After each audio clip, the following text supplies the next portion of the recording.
congratulations, because with the 2 trades and the free agency moves, did you feel like you hit it on the sweet spot, like you really nailed it?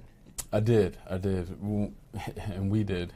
Planning that, and just really looking at free agency and not knowing the trades that were going to pop up, and even in Grady's situation, knowing that he was going to be available.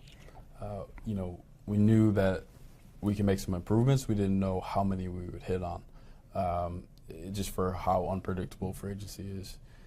But for free agency to go the way that we wanted, to get Drew, who we felt really strong about through our process, to then add a Joe and Jonah to the mix, who both Ben and I have a relationship with, and we know what they're made of and what they're built like, and their leadership skills and really their overall skills.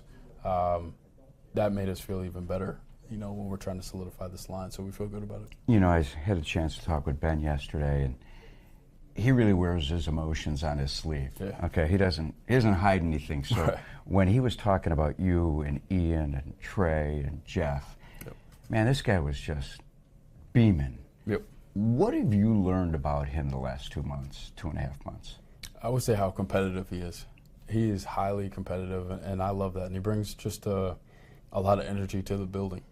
Always enthusiastic, always looking to, find ways to create an edge for a football team.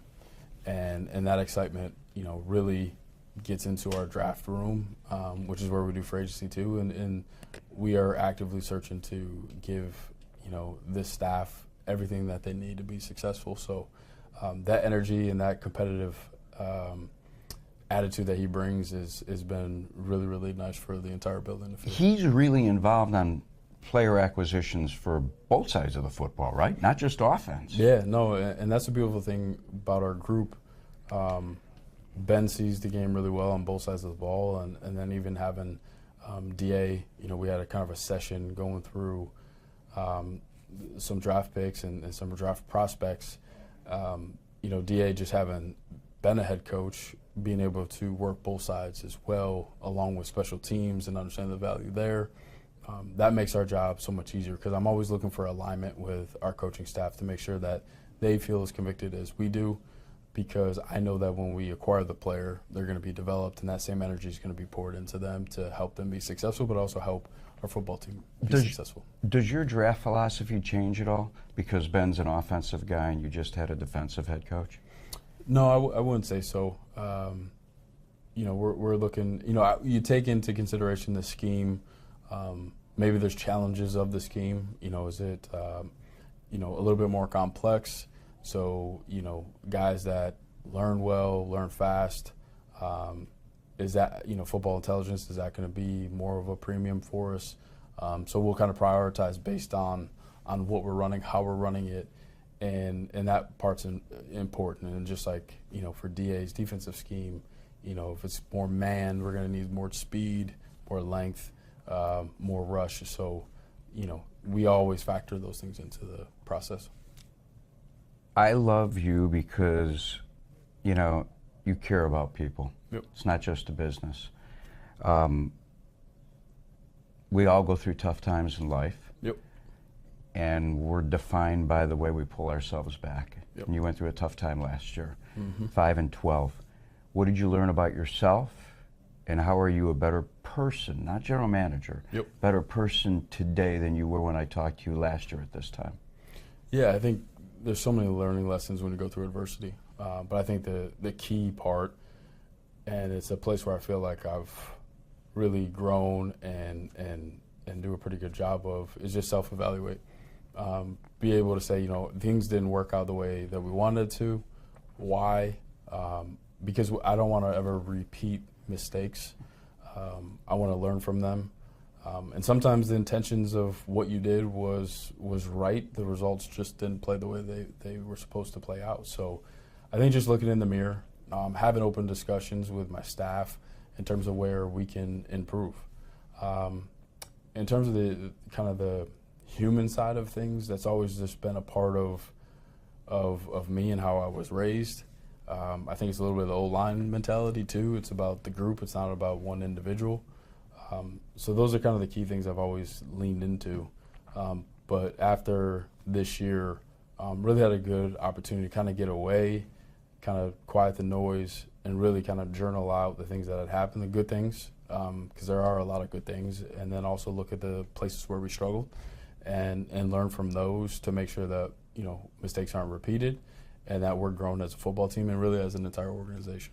In regards to the draft, is it easier for you to prepare for the draft knowing that you can get the best player available opposed to drafting for a need? Yeah, anytime you feel kind of pigeonholed to a certain thing, you know, I think you really don't take advantage of the draft because I think every year is different. There's going to be unique talent that presents itself, and if you can position yourself to select a player that you believe moves the needle for your football team, both short-term and long-term, you want to be able to do that. And being able to set up free agency and some of these trades, I feel like the base of our roster is in a good spot where we can go in the draft and take the best available. More important, the draft for depth or talent? I think you always want to draft for talent. Okay. You know, depth is obviously important. We're always looking at that, making sure that that's good. But you want impact players that can move the needle for your football team. All right, we talked about the energy that Ben's brought to this partnership with you. When you and your partner don't agree, who wins that decision? Yeah. The beautiful thing about both of us, I think we can take, you know, each other's perspective and have really good constructive conversations. And that's what we've been able to do. We've spent a lot of time in the draft room talking about different players, where we see kind of different sides of the player and how they can help us. And we just talk through that and keep an open mind. And I think that's been really, really encouraging for our relationship, especially early on. With 4 picks in the top 72, fair to assume that you can find 3 players who can either start or have a major impact? Yeah. Yep. And if the board falls the right way, I think there's opportunity to have 4. That's why I'm really, really excited about this draft and where we are in this draft. All right, let me give you a wrap-up. I mean, you did such a good job with the 2 trades and the free agency.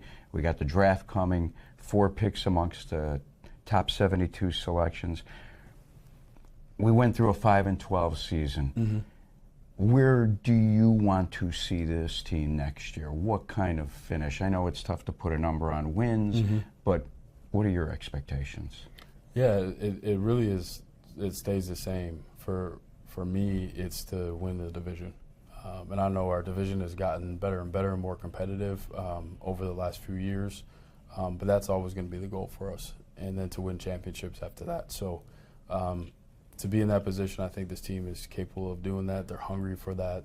You can feel the excitement from the guys getting ready to come back in the building. New guys too, and the new guys too, yeah, and get after this thing. And through the conversations with the guys that are here as well, are they excited about the new coaches coming in? Yeah, they're juiced up. I have some hilarious texts. Can you share anything with us? Just one guy after we were putting the staff together. I think it was Jalen. Like, oh, we're trying to win, huh? Like, I love it. Yeah, so he's excited. All the guys are excited. We're doing things the right way. We're getting the right people in the building to develop our players, to pour into them, to challenge our players, to make sure that even through this process of going through the offseason and the training camp, we're putting them in a position to be at their best when it's time. And that's always most important. Exactly. Right? And they feel that. Thank you. Yes, thank you. Always a pleasure. Appreciate it. Thank you.